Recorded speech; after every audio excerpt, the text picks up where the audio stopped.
Connaissez-vous la gravité de la chute de l'homme? On va en parler aujourd'hui à l'émission La Parole vivante.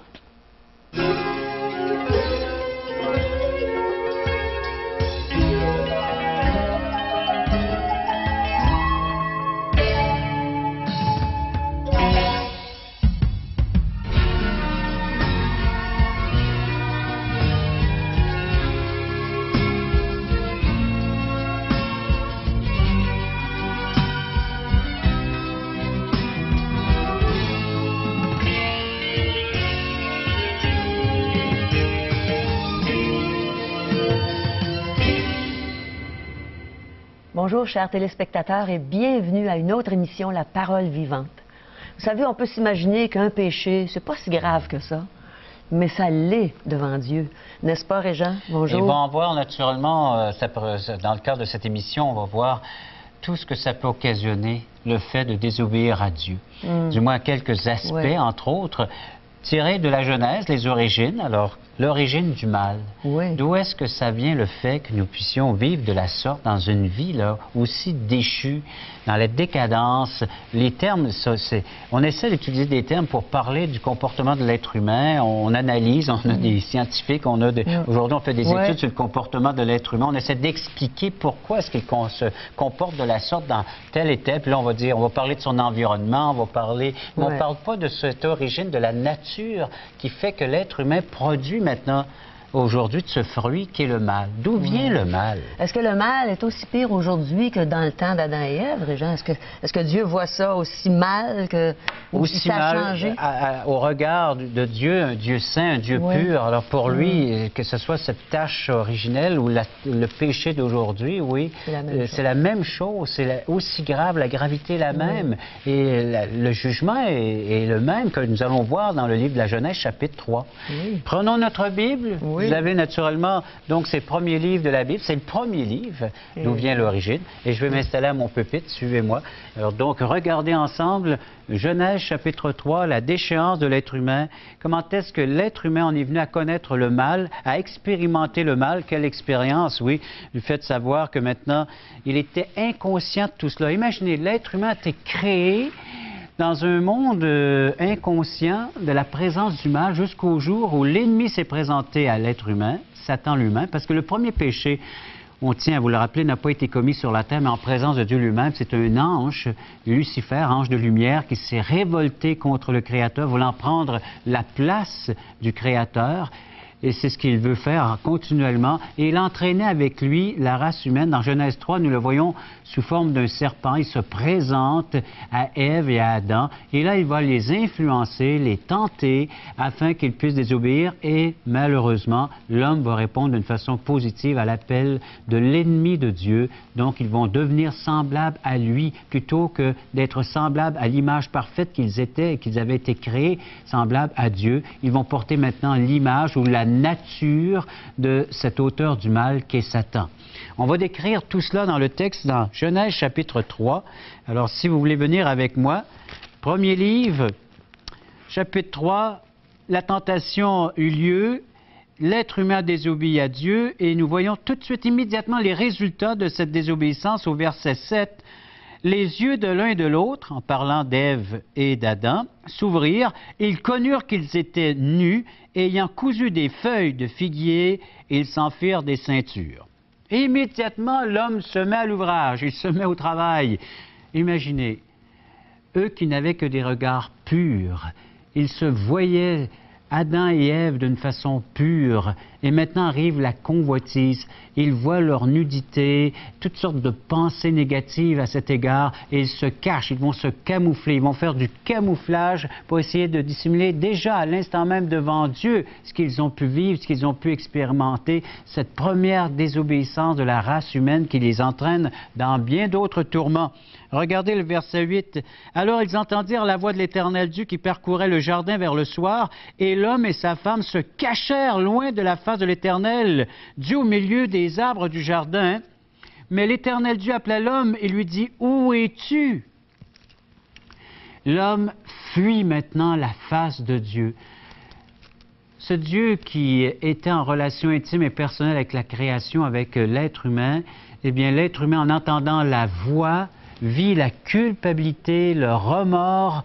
Vous vivez certainement ce genre de sentiment à certains moments donnés de votre vie. Comment faire pour s'en délivrer, s'en débarrasser? Eh bien, ça vient de là, de la chute d'Adam et d'Ève, le fait de porter cette culpabilité, ce sentiment, je me sens coupable, les gens, les regards vers moi, je me sens jugé, je suis mal dans ma peau. Et c'est ce que Adam et Ève ont semé chez l'être humain par cet acte de désobéissance. Ils ont entraîné toute la race humaine, nous disent les Saintes Écritures, dans cette culpabilité d'avoir mal agi, d'avoir fait quelque chose de mal vis-à-vis le Créateur. Et on ne sait pas comment s'en débarrasser. Et là encore, on essaie toutes sortes de manières, de moyens qu'on essaie les uns les autres, mais rien n'est efficace que le pardon de celui avec lequel on a des choses à régler, celui qu'on a offensé, Dieu lui-même. Et Dieu est prêt à nous accorder le pardon. Donc, cette culpabilité, déjà la douleur interne, des douleurs profondes, des blessures profondes que l'on traîne année après année. Il y en a qui vont se lancer dans les drogues, dans la boisson, dans le sexe. On essaie de trouver une science, une religion, peut-être un autre camouflage pour essayer de dire, je me sens présentable devant Dieu, j'essaie de me présenter, j'essaie de changer, j'essaie d'améliorer, puis tous ces essais, eh bien, sont inutiles malheureusement parce que le Seigneur veut que nous revêtions non plus ces ceintures que nous pouvons nous fabriquer par nos propres forces, par nos propres œuvres, mais de vraiment revêtir l'habit qu'il veut que nous revêtions. Ici, regardez plus loin dans le texte aujourd'hui de Genèse chapitre 3, verset 10. Alors l'homme répondit, « J'ai entendu ta voix dans le jardin, j'ai eu peur, parce que je suis nu et je me suis caché. » Est-ce que c'est ton sentiment aujourd'hui? Est-ce que c'est ce que tu vis? Tu te tiens loin de l'Éternel. Dieu est distant, Dieu est éloigné à cause du mal que l'être humain a fait, que tu as commis. Et l'Éternel lui dit, « Qui t'a appris que tu es nu? Est-ce que tu as mangé de l'arbre dont je t'avais défendu de manger? » Dieu appelle l'homme à se repentir, c'est-à-dire à confesser, à reconnaître ce qu'il a fait. La seule loi qui régissait dans ce jardin, c'était « Voici le milieu dans lequel je te place, sois heureux, c'est ton bonheur, voici ton aide que je crée à tes côtés, Ève, et profitez-en pleinement, vivez ce qu'il y a de meilleur. » Mais voilà, cette voix de l'ennemi, qui est Satan, vient dans le jardin, on lui obéit plutôt qu'obéir à celle de Dieu. Et c'est la même chose, c'est la séduction, c'est le péché maintenant, sous toutes ses formes. Vous lirez Romains chapitre 1, vous lirez Galates chapitre 5, ça c'est les fruits de la chair. Qu'est-ce qu'on a semé par cet acte de désobéissance et comment est-ce que l'homme se comporte maintenant vis-à-vis son Créateur? Il fait des choses abominables, infâmes, des choses qui vraiment, qui déplaît à Dieu, à notre Créateur, parce qu'au lieu de refléter cette image qu'on aurait dû avoir, maintenant qu'on a perdu, on reflète de celui à qui on appartient au mal maintenant. Et ces actes vont refléter notre lien d'appartenance et à qui nous ressemblons de plus en plus à cet auteur du mal. Et c'est Jésus-Christ qui va venir traiter lui-même cette question une fois pour toutes en venant sur la terre. Donc, où es-tu? Qu'as-tu fait? As-tu? Confessons le mal que nous avons fait. Et l'homme répondit, ta femme ou la femme que tu as mise auprès de moi m'a donné de l'arbre et j'en ai mangé, et ainsi de suite. Là, on va voir maintenant qu'on essaie de filer cette culpabilité envers ceux de notre entourage. On va dire, oui, mais j'ai peut-être eu un manque d'amour de mes parents, ou c'est dans le contexte dans lequel j'ai grandi, ou c'est ceux de mon entourage qui m'influencent et qui, si ces gens-là n'étaient pas, je n'agirais pas de la sorte, je n'accomplirais pas ces actes. Mais c'est pas le fait que nous soyons dans un milieu malsain, c'est le fait que à qui j'obéis, quelle voie, est-ce que la conscience est là pour nous indiquer le chemin, entre autres. La nature nous parle d'un Créateur, la conscience nous rend sensibles à la voix de l'Éternel Dieu qui nous appelle à nous repentir, à abandonner cette voie de perdition et emprunter la voie qui mène à la vie. Et nous en voyons les conséquences même. Et l'homme doit vivre avec un jugement, parce que les versets 14, 15, 16, vous lirez tout cela. Verset 15, il dit à la femme, j'augmenterai les souffrances de tes grossesses, tu enfanteras avec douleur et tes désirs se porteront vers ton mari, mais il dominera sur toi. Et à l'homme, puisque tu as écouté la voix de la femme et que tu as mangé de l'arbre au sujet duquel je t'avais donné cet ordre, tu n'en mangeras point. Le sol sera maudit à cause de toi, et c'est à force de peine que tu en tireras la nourriture tous les jours de la vie, et cette terre produira maintenant des épines et des ronces, et c'est à la sueur de ton visage, donc en travaillant avec peine, ardeur, que tu pourras récolter quelque chose de bien. Alors imaginez les conséquences. Oui, pas seulement le fait d'avoir désobéi, et tout de suite on en voit les résultats, mais Dieu a mis un jugement sur le fait que l'homme ait désobéi à l'égard de sa loi, à l'égard de son principe. Et c'est la même chose. On récolte ce que l'on a semé et on récolte bien souvent la tempête. Et si on se demande pourquoi il y a tant de tempêtes dans notre vie, regardons ce que nous sommes en train de semer. Comment remédier à tout cela? Comment changer le vent de côté afin qu'on puisse revenir à ce que nous étions auparavant, avant chapitre 3 du livre de la Genèse? Pour cela, j'aimerais qu'on aille lire dans Romains chapitre 5. Romains chapitre 5, la parole de Dieu nous parle d'une solution à partir du verset 12. C'est pourquoi, comme par un seul homme, le péché est entré dans le monde, ça se réfère à Adam, et par le péché, la mort, parce qu'une autre grave conséquence, c'est que pas seulement la séparation et la mort physique, mais la mort spirituelle. Le jour où tu en mangeras, tu mourras certainement. Eh bien, l'être humain, à l'instant même qu'il a mangé de cet arbre, eh bien, il est mort, c'est-à-dire il a été séparé d'avec Dieu. Dieu devait maintenant se mettre à la recherche de sa création de l'être humain afin de retrouver ce qu'il avait perdu. Et c'est Dieu qui cherche encore. Alors la mort, et qu'ainsi la mort s'est étendue sur tous les hommes parce que tous ont péché. Et vous lirez le contexte de Romains chapitre 5, et entre autres le verset 19, « Car par la désobéissance d'un seul homme, beaucoup ont été rendus pécheurs, de même par l'obéissance d'un seul, beaucoup seront rendus justes. » Alors, le fait d'être déclaré juste, ce n'est pas de mon comportement, ce n'est pas de mon essor, ce n'est pas de mes efforts, mais c'est le fait que Dieu peut déclarer un pécheur juste, c'est-à-dire retrouver sa position qu'il avait perdue avant Genèse 3 en plaçant sa foi dans l'homme qui a obéi par excellence à la volonté de Dieu, c'est Jésus. Alors, en Adam, comme j'ai porté la nature d'Adam, la nature pécheresse, je peux maintenant porter une nouvelle nature, une nature sainte, une nature qui plaît à Dieu, une nature qui va refléter maintenant sa sainteté, sa pureté, tout ce que j'avais perdu, cette liaison, cette paix, cette joie, c'est par la personne de Jésus-Christ. Ce que Jésus-Christ a accompli.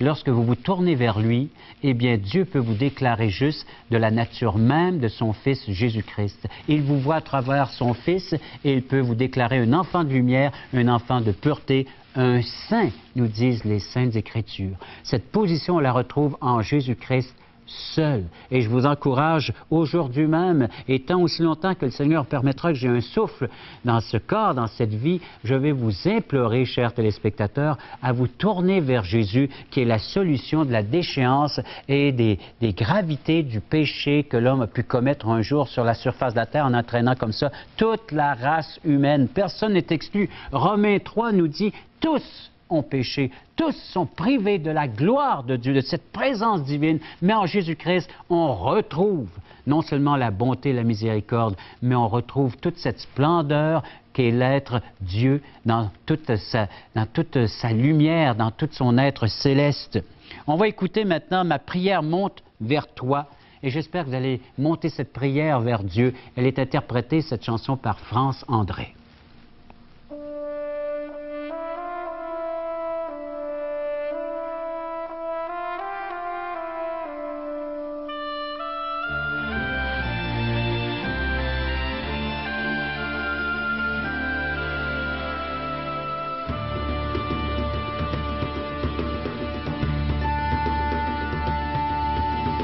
Tant d'amour et de grâce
Merci beaucoup, France-André. Nous avons interprété cette prière qui monte au ciel. J'espère que vous aussi, vous avez maintenant ce désir, ce goût dans votre cœur de prier, d'implorer ce Créateur afin qu'il vienne faire chez vous ce pardon, cette réconciliation.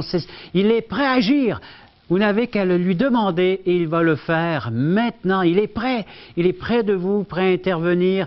À vous de vous tourner vers lui et d'implorer sa grande miséricorde. J'aimerais juste vous parler encore des grandes catastrophes qui en est suivi de la désobéissance de l'être humain. On ne réalise pas assez la portée d'un acte qui est le péché, de tout ce qui est néfaste, de tout ce que c'est venu détruire chez l'être humain en rapport avec Dieu, premièrement, et qu'on essaie de compenser par bien d'autres choses. Et c'est dans Éphésiens chapitre 2, verset 1er. Vous étiez morts par vos offenses et par vos péchés, exactement comme Adam et Ève et tous les hommes de la surface de la terre, tous les êtres humains, dans lesquels vous marchiez autrefois selon le train de ce monde, selon le prince de la puissance de l'air, Satan, de l'esprit qui agit maintenant dans les fils de la rébellion.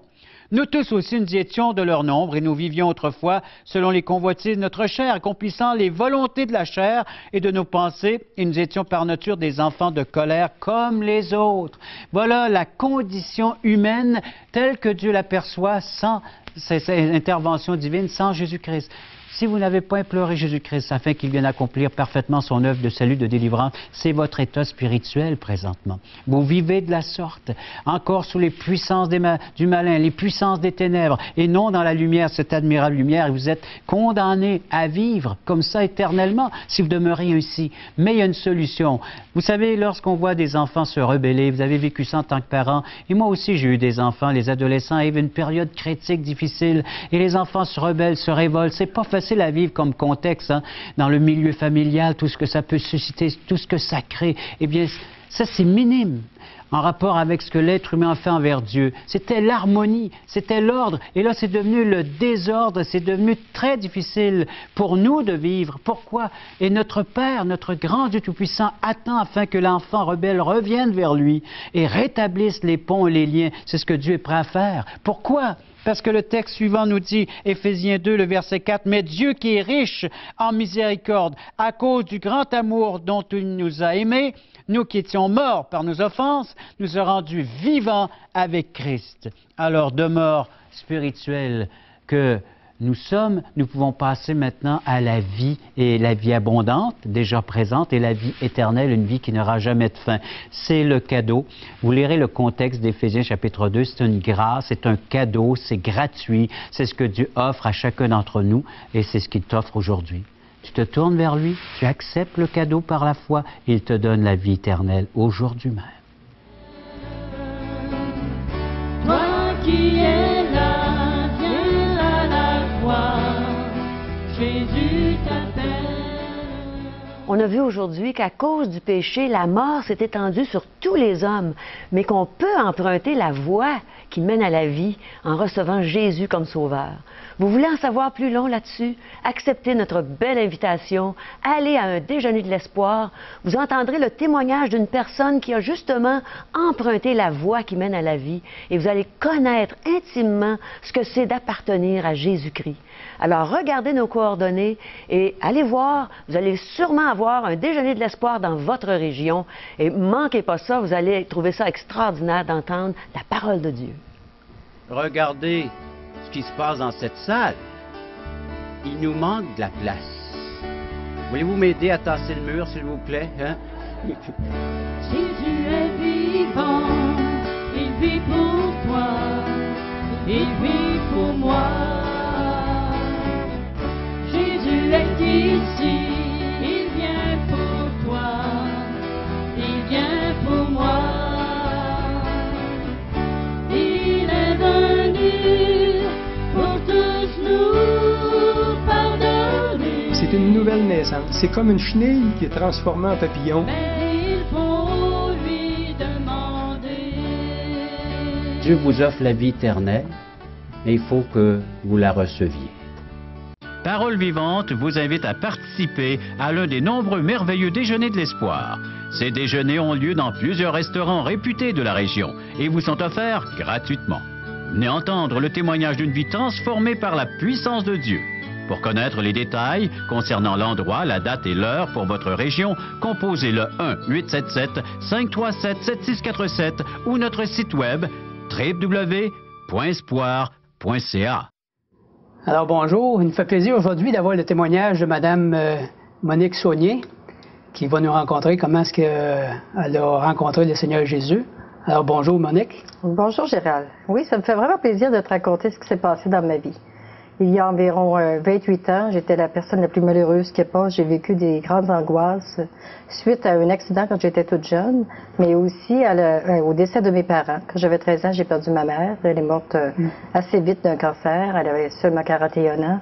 Et ensuite, 4 ans après, c'est mon père qui décédait. Et entre ces temps-là, on était 10 enfants. Alors, on a vécu des temps de misère assez grande et je peux dire que j'ai passé mon adolescence dans une période vraiment angoissante. L'angoisse commençait à monter, mais tranquillement.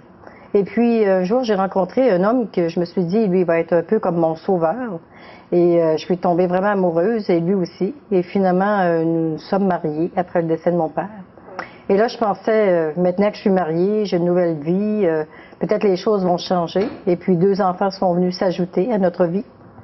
Mais même si j'avais des enfants, même si j'étais mariée et même si ma vie commençait à être mieux, il y avait toujours ce mal de vivre qui était à l'intérieur de moi. J'avais des angoisses et je me demandais pourquoi je suis sur Terre, qu'est-ce que ça sert de vivre? Est-ce qu'il y a quelque chose d'autre que juste la vie, que juste travailler, acquérir des biens? Question importante. Des questions fondamentales. Et puis un jour, imagine, on a eu l'occasion de partir à l'extérieur parce qu'on venait du Saguenay et aller travailler sur la Côte-Nord. Mon mari n'était pas tellement fervent d'y aller, il ne voulait pas du tout même quitter sa famille et ses amis. Mais moi, j'avais tellement le désir que j'ai dit, je crois qu'il faut commencer une nouvelle vie. Et finalement, nous sommes allés sur la Côte-Nord et on s'était dit, oh, c'est juste pour quelques années, le temps de faire un peu d'argent. Et quand je suis arrivée là-bas, on a commencé à avoir un nouveau cercle d'amis. Alors les choses ont changé, ça allait bien et puis... C'est comme un nouveau départ. C'était un nouveau départ, mais j'ai vite réalisé que c'était encore le même pattern. J'étais pris dans un environnement où le problème était à l'intérieur. Je n'avais jamais guéri des décès qui étaient arrivés dans ma famille. Je n'avais jamais compris où est-ce qu'on allait après la mort.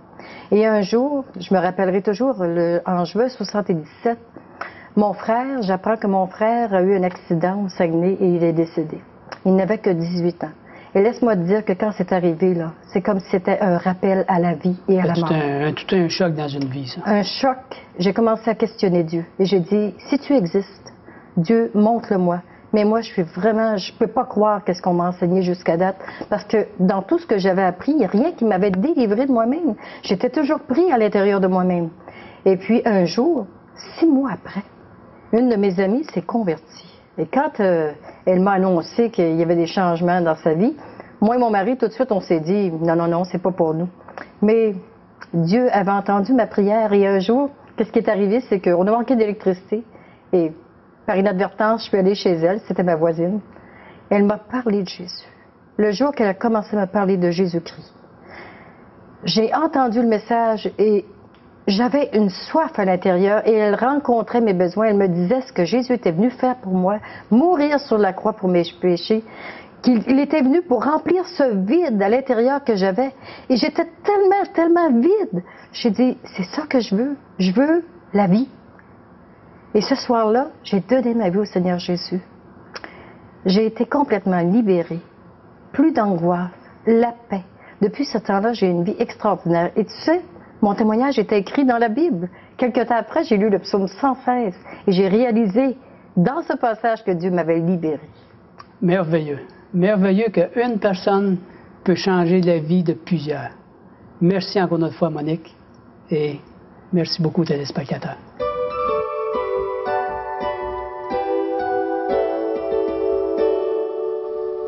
On a bien vu aujourd'hui comment faire pour passer des ténèbres à cause du péché à l'admirable lumière. Merci, Régent.